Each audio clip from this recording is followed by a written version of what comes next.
General Santos City at ilang LGU sa Region 12 nagsuspindi na ng klase ngayong araw dahil sa dararanasang mga pagyanig. Radyoman Brian Oñate, RMN General Santos sa balita.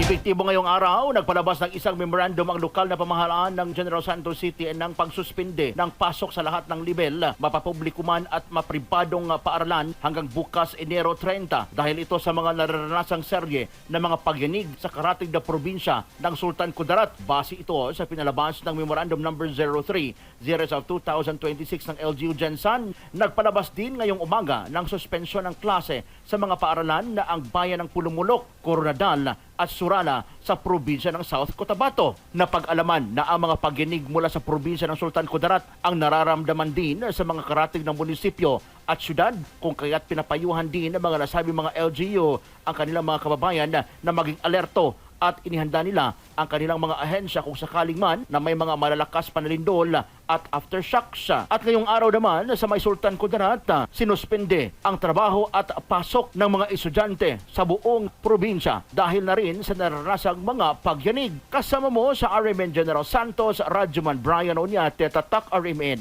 RMN Network News.